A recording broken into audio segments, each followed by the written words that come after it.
Welcome, dear students, to our history class of Standard 9th. Today we will be discussing Chapter 6, Empowerment of Women and Weaker Sections. Women had participated extensively in the freedom struggle. They have also made important contribution in all fields in the post-independence period too. That is what we will study in this chapter, as also the laws enacted for women and other weaker sections. When we study the condition of women in India, we realize that the roots of several of the problems they face lie in the mentality of men.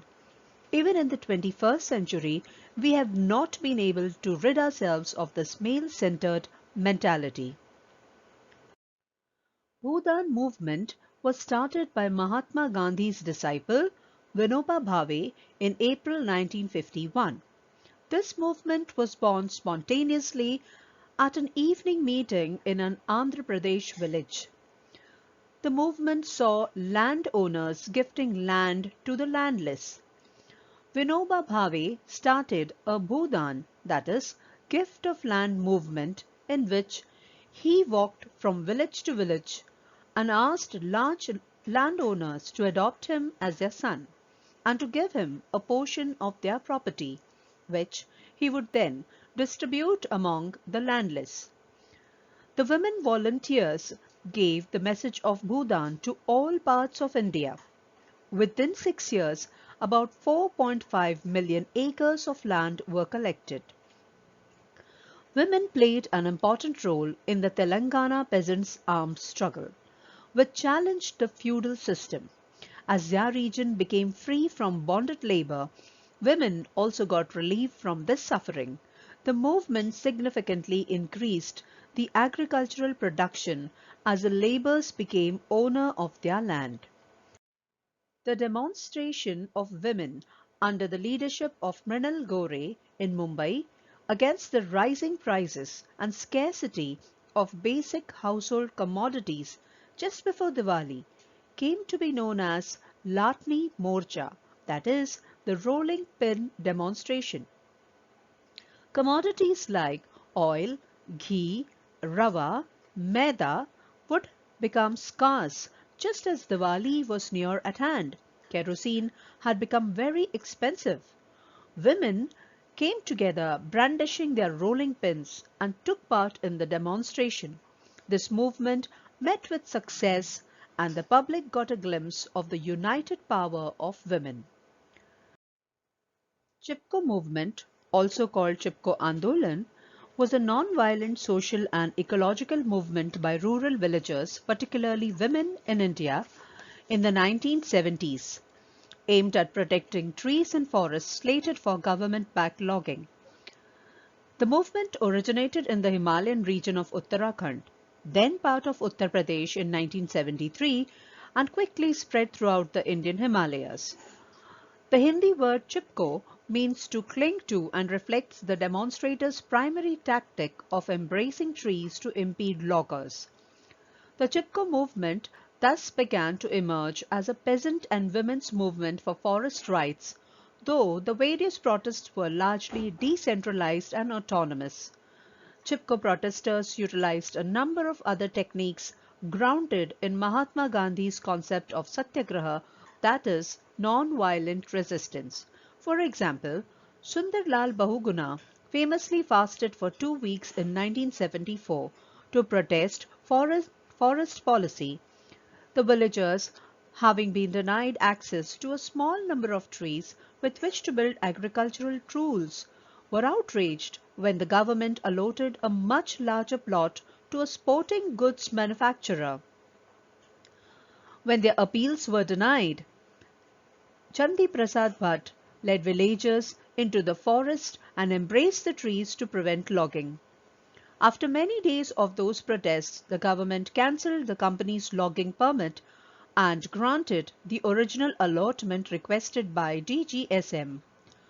One of the next major protests occurred in 1974 near the village of Reni, where more than 2,000 trees were scheduled to be felled.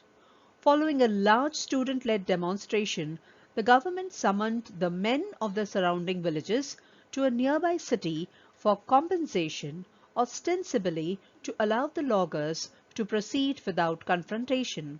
However, they were met with the women of the village led by Gaura Devi, who refused to move out of the forest and eventually forced the loggers to withdraw. The Andhra Pradesh protest began in Dubagunta in Nellore district, a nondescript village with a population of 1200, involved mainly in cultivating chili and tobacco. Today, its people, and especially the women, are proud of their role in introducing prohibition. In January 1990, the National Literacy Movement was launched in Nellore district in Andhra Pradesh. The state organized mass literacy campaigns led to women getting together and discussing their problems. The awareness brought on by these group discussions resulted in the women discovering that the consumption of locally made cheap liquor, that is arak, was a source of their unsettled domestic life. The anti-Arak movement was a consequence of these meetings and stemmed as a spontaneous movement in the small village of Dubagunta in Andhra Pradesh, when two adult literacy program employees in Dubagunta were abused by a couple of drunken villagers. The incident outraged the women attending the literacy classes and inspired by a story they had read in a primer. They descended on the village arak shop, armed with broomsticks, chili powder and sticks, and forced it to shut down. Motivated by the Dubagunta example, women throughout Nellore joined the anti-liquor movement. With arak vents shutting down in village after village, the state government finally took heed, and on April 15th, Chief Minister K. Vijayabhaskara Reddy announced an immediate ban on arak in Nellore district and throughout the entire state beginning from October 1st. His order excludes Indian-made foreign liquor, whose wholesale trade is slated to be taken over by the government.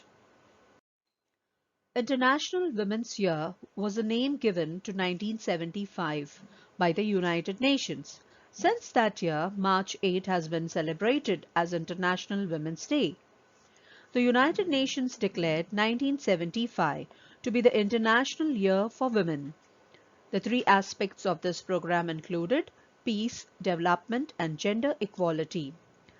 The Government of India established the Status of Women Committee in 1975 and appointed Dr. Fulareno Guha as its chairman. The committee conducted a comprehensive survey on several issues such as the social position of women, their status, the effects of constitutional provisions made for women, education of women, difficulties faced by working women, etc. Established in 1975, Stree Mukti Sanghatana has been working towards women empowerment for over 4 decades.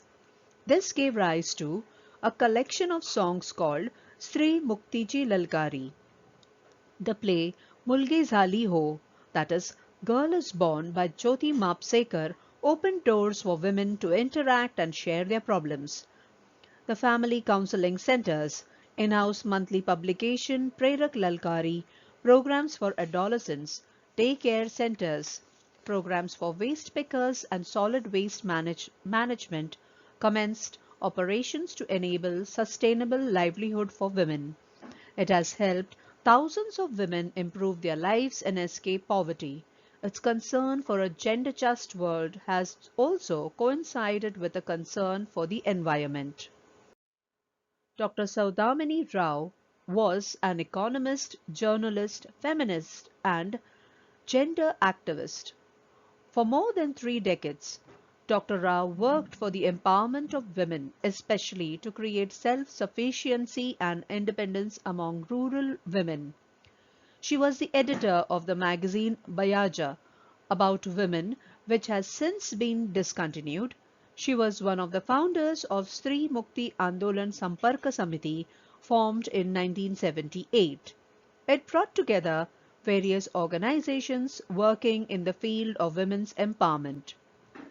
Stri Uvacha, Maitrin and Stri Anyaya Virodhi Manch in Aurangabad, Mahila Hakka in Nasik, and Nari Prabodhan Manch in Latur were formed. Vidya Bal's periodicals, Nari Samata Manch, Milun Saryazani, the work of Samajwadi Mahila Sabha and the Krantikari Mahila Sangatana were great help in dealing with women issues. Pramila Dandavate's Mahila Dakshata Samiti, established in Delhi in 1976, which had its branches in other states as well. Also, organizations like Akhil Bharatiya Janavadi Mahila Sangatana, established in 1980, started a struggle against women's issues like dowry, female feticide, domestic abuse, etc. Women's studies centers were started at the first women's university, the Shrimati Nathibai Damodar Thakarse, that is SNDT Women's University in Mumbai, and at Tata Institute of Social Sciences in Mumbai, Savitribai Phule Pune University, and Shivaji University in Kolhapur. These centers played an important role in critical analysis and in developing a vision on women's issues. So, dear students, today we have discussed about manifestation of women power and programs launched thereafter, the declaration of International Women's Year in India. We will continue with the lesson in our next video. That's all for now. Thanks for watching.